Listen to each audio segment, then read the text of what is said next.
Jennifer Hartman was 32 years old. She had never walked a day in her life, but somehow she had learned how to stand in her own way. She lived in a quiet neighborhood on the edge of San Diego, in a home that buzzed with the soft sounds of everyday life, the click of a keyboard, the kettle's whistle, the hum of a family trying their best. To the outside world, Jennifer's life was almost idyllic. She was a talented graphic designer, running her freelance business from a custom desk set beside a large sunlit window. Clients across the city valued her creativity, her eye for detail, and her dependability. But Jennifer's greatest pride wasn't her work, it was her family. Her mother, Martha, had spent over 3 decades as Jennifer's full-time caregiver. To anyone who knew them, Martha was a saint, selfless, devoted, endlessly nurturing. She knew Jennifer's routines better than Jennifer herself. She cooked every meal, folded every shirt, cleaned every corner. "It's nothing," Martha would say. "She's my daughter." Robert, Jennifer's father, was the steady hand in the background. Though he'd retired early from his job in insurance, he filled his time volunteering at local nonprofits and always made it home in time for dinner. He called Jennifer his warrior, and his eyes lit up whenever she showed him her latest designs. And then there was Linda, Jennifer's older sister by 10 years, married, no kids, and fiercely protective of her little sister. Linda came by the house almost every evening after work, sometimes with groceries, sometimes with just a warm hug. To Jennifer, Linda was more than a sister. She was a confidant, a constant. They were close, very close. They laughed over silly cooking shows, argued about fonts and colors like true design nerds, and sat in comfortable silence on slow Sunday mornings. "Some people get friends," Jennifer often said. "I got family." The Hartmans were seen as a model household, especially by neighbors who had watched them for decades. "They've been through so much," people would whisper, "and they still love each other like that." But even the most beautiful pictures can hide a crack. And behind the Hartmans' front door, something was beginning to shift. Something small, but dangerous. It started small, just silence. Jennifer would wheel into the kitchen and suddenly voices would drop. Her mother's smile would tighten, her father would look away, and Linda, usually so warm and chatty, would fumble for something to say. Once or twice, Jennifer brushed it off.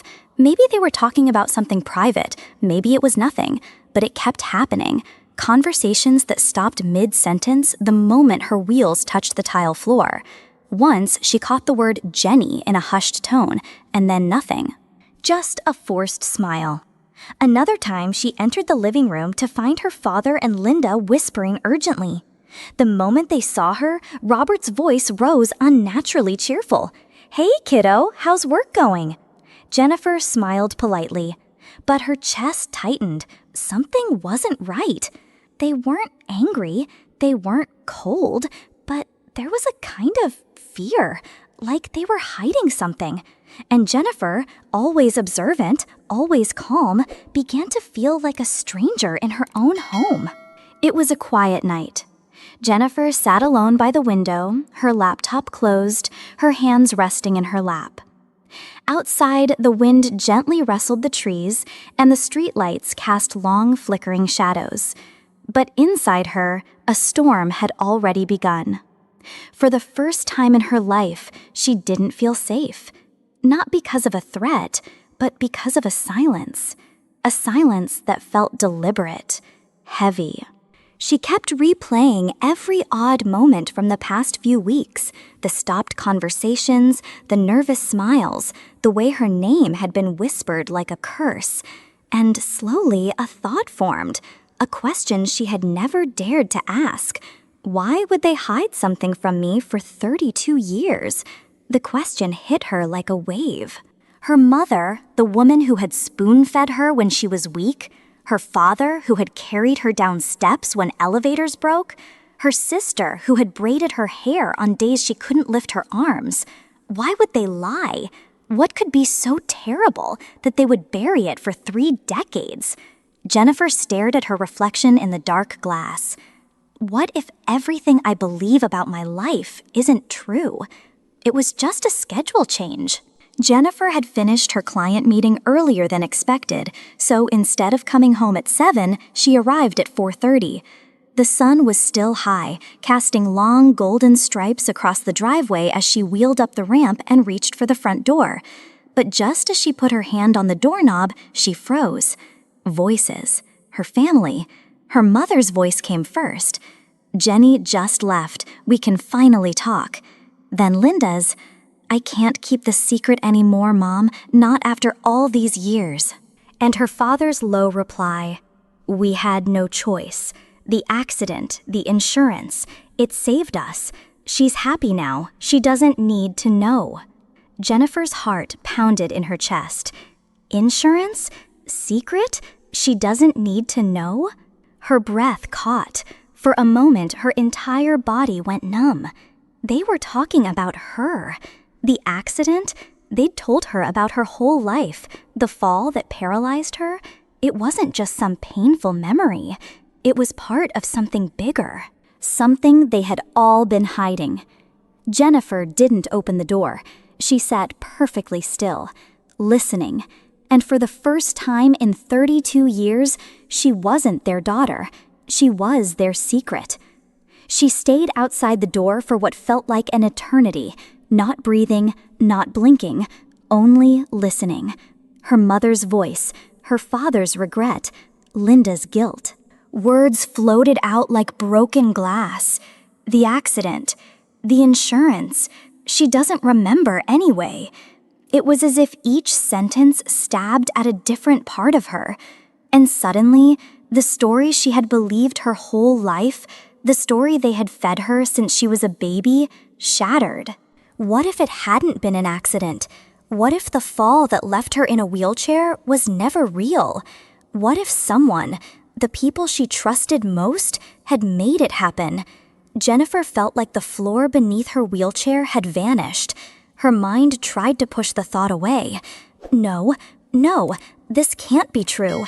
But her gut said something else. Something was deeply, terribly wrong. And for the first time in her life, she didn't feel broken. She felt betrayed. And the audience watching, just like Jennifer, began to wonder, what if everything was a lie? Jennifer didn't sleep that night. She sat in the dark, illuminated only by the faint blue glow of her laptop. Her fingers hovered over the keyboard, trembling.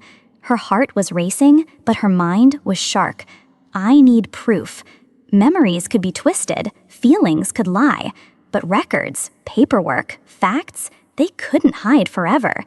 At 3:14 a.m., she found the website for San Diego General Hospital, the place where she was born and where her so-called accident had happened. She clicked through the patient records request page, filled out the form, uploaded her ID. Request submitted, the screen said. Jennifer stared at those 2 words as if they were a countdown to the truth. But she didn't stop there. The next morning, with dark circles under her eyes, she made a call. Justice and Rights Law Firm, how may I direct your call? My name is Jennifer Hartman. I believe I've been lied to my entire life. I think I need a lawyer, someone who specializes in disability rights. The receptionist didn't ask many questions. She transferred the call. A calm, steady voice picked up. This is David Carter. Jennifer exhaled slowly. Mr. Carter, I think I'm the victim of a crime, and I think my parents are the ones who committed it. And just like that, the search for truth had begun. 1 week later, a plain envelope arrived in the mail. No logos, no fanfare, just her name typed in black ink across the center, Jennifer Hartman. Her hands trembled as she opened it. Inside, 32 pages of medical records, neonatal notes, trauma assessments, charts, dates, and doctor's remarks. And then, page 9. Spinal cord injury between lumbar vertebrae L2 and L4. Trauma pattern inconsistent with blunt force fall.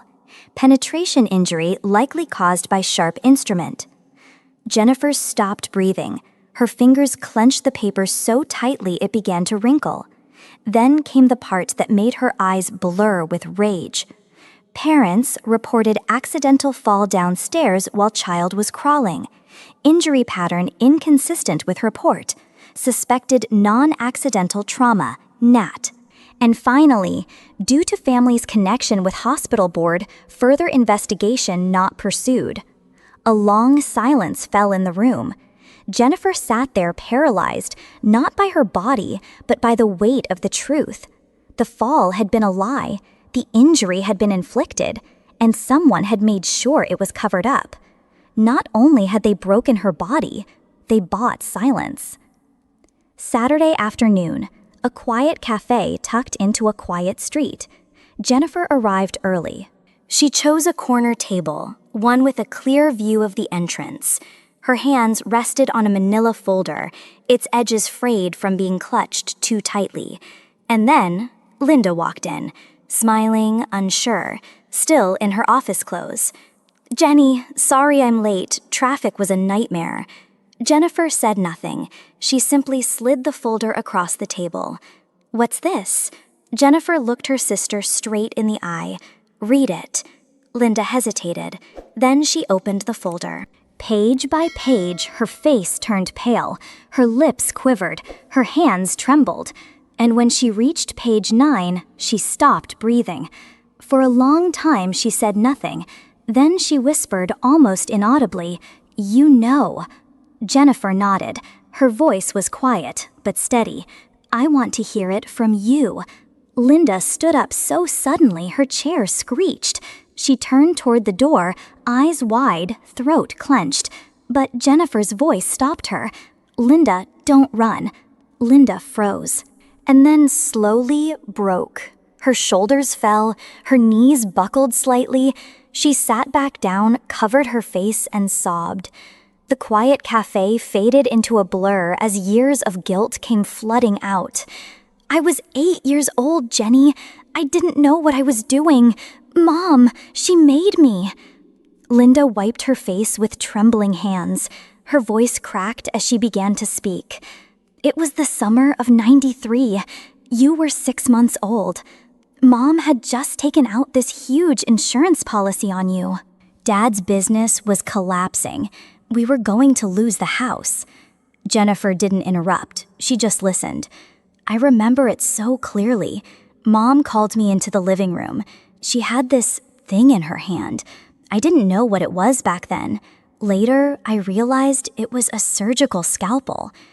She knelt down and looked me straight in the eyes. She said, "This is going to help Jenny. She's too weak. This will make her strong." Linda's breath hitched. And then she said, "Just press here, baby. Mommy will help you." Jennifer's eyes began to well with tears. Linda's voice dropped to a whisper. "She held my hand. She guided it. I pressed it into your back. You screamed. I'll never forget that sound. Ever." She looked up, eyes soaked in shame. "They called the ambulance, made it look like a fall. The doctors didn't believe them, but Mom, she had connections. They shut the case. They told me not to say a word. They said if anyone found out, I'd be taken away, put in jail. Never see you again." Her voice cracked again. "I was 8 years old." And then the words that broke Jennifer's heart completely.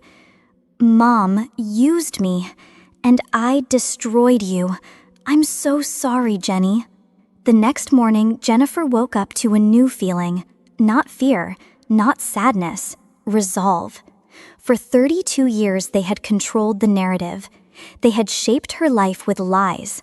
Now it was her turn to write the truth. Linda came over that afternoon.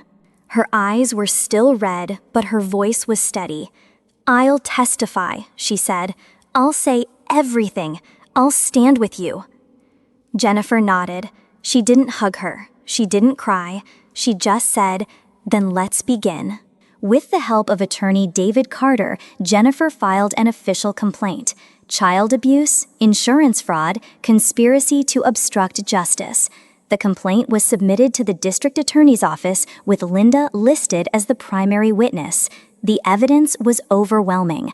The medical records, the inconsistencies in hospital reports, the voice recordings from Jennifer's phone, and now Linda's confession. David Carter looked Jennifer in the eye. "You're not just speaking for yourself anymore," he said. "You're speaking for every disabled child who was never believed." Jennifer didn't smile, but for the first time, she stood taller. The courtroom was packed. Journalists, advocates, survivors. Everyone wanted to see the case that shook San Diego. The daughter who sued her own parents, not for money, not for revenge, but for the truth. Linda sat beside Jennifer at the plaintiff's table. She held her sister's hand like a lifeline. The defense side was quiet. Robert looked thinner. Martha looked pale. When their names were called, they stood shaking. The charges were read aloud: aggravated child abuse, insurance fraud, criminal conspiracy. As Jennifer took the witness stand, the courtroom fell silent. Her voice didn't shake. Her hands didn't tremble. "I'm not here because I'm angry," she said. "I'm here because they built their lives on breaking mine." Martha burst into tears. Robert covered his face. "We didn't know what we were doing," Martha sobbed. "We were desperate. We love you, Jenny. We always have." Jennifer looked at them, and for the first time, her face showed no fear, just clarity. Her voice cut through the courtroom like a blade. "If you loved me, you wouldn't have broken me." A hush fell over the room, and justice finally began to breathe. The room held its breath. The jury had deliberated for 6 hours. Then the foreperson stood. "We, the jury, find the defendants guilty on all counts."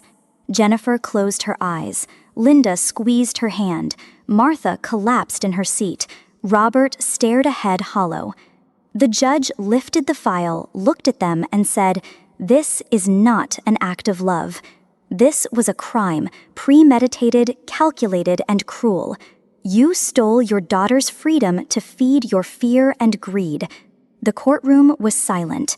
Then the words came, 15 years. In state prison, no parole. Jennifer didn't cry. Because this time, it wasn't her life being broken. It was the lie, and it was shattering. Jennifer Hartman sold the house she grew up in, the same house where lies were wallpapered into the walls. She didn't cry. She signed the papers, handed over the keys, and left. Her new home was nothing fancy, a small apartment by the sea where the only sound was waves, not whispers. She'd never walked, but now she felt lighter than ever. For the first time in her life, Jennifer didn't feel trapped by the chair. She felt freed from the story others had written for her, and she had her own story to write now. She started Heart Studio, a graphic design agency that only hired people with disabilities, not out of pity, not as charity, but as a revolution. "We don't need fixing," she told the local news. "We need space to build." And build she did. Within a year, her team grew from 2 to 20. Clients lined up, awards followed. But most of all, dignity came back into the hands of people who had spent a lifetime being told they weren't enough. They weren't supposed to fall in love. David Carter was her lawyer, smart, calm, guarded. But when Jennifer first sat across from him in that law office, it wasn't the degrees on his wall or the firm handshake that caught her attention. It was his silence, the way he listened, not to win, not to fix, but to understand. Over late-night case reviews and quiet coffee breaks, something shifted. One evening, Jennifer asked, "Have you ever felt broken?" David didn't answer right away. Instead, he opened his wallet and showed her a photo of a girl. "My sister," he said. "We both grew up in foster care. I tried to protect her. I failed." The room went silent. But in that silence, something grew. Not pity, not rescue. Recognition. Two souls shaped by betrayal, strengthened by truth, finally saw each other. They weren't blood, but they chose each other, not to fill a hole, but to build something new. At a public panel on disability and healing, someone from the audience asked Jennifer, "Do you ever wish you could forgive them?" She looked down for a moment, then straightened her back in the chair. Her voice was calm, but every word landed like truth dropped from a great height. Forgiveness isn't a door I walk through to let them back in. It's a door I close so I can finally live without looking over my shoulder. She paused, then added, "I don't need blood to call someone family. I need truth. I need kindness. I need safety. And I have that now." She looked over at David. He smiled. And in that moment, Jennifer Hartman wasn't just a survivor. She was free. Not because she erased her past, but because she rewrote her future. The cover was simple, white textured. Title, The Chosen Family. Author Jennifer Hartman with Linda Hartman. The story inside raw, unforgiving, honest. Jennifer told it all. The lies, the betrayal, the courtroom, the healing. Linda wrote too. Through the trembling hands of guilt, she wrote about being 8 years old and holding a scalpel that changed her sister's life. But she also wrote about redemption, about the night she sobbed in a coffee shop and Jennifer reached out, not to punish, but to bring her home. The book went viral. Not because it was scandalous, but because it was true. Survivors wrote in, "I thought I was the only one. This book saved my life." And Jennifer, she didn't just write a memoir. She built a bridge from silence to truth, from trauma to strength. And every page said the same thing. You can choose your family, and you are not alone. Family isn't who shares your blood. It's who chooses to stand by you when the world turns its back. Jennifer learned that truth doesn't always bring comfort. Sometimes it brings pain. Sometimes it burns everything down. But from that fire, she built a new life, one rooted in honesty, not illusion, one surrounded by kindness, not obligation, and one chosen, not inherited. She looks into the camera, calm, certain, and says, "They took away who I was, but now I get to choose who I become." That is what freedom sounds like. Not all scars are visible. Some are stitched into our childhood. Jennifer's story teaches us one hard truth. Family isn't defined by blood, it's defined by choice. You are allowed to walk away from those who break you. You are allowed to choose truth over silence. You are allowed to rebuild yourself, even if it means burning down everything you were told to protect. And most of all, you are allowed to choose who you become. If this story moved you, if it reminded you of pain, of courage, or of your own silent battles, subscribe to Athena Stories. We don't just tell stories, we speak the truths no one else dares to say. Every week, we shine a light on the shadows people are too afraid to look into. Hit that bell so the next time you're searching for strength, you'll find it right here.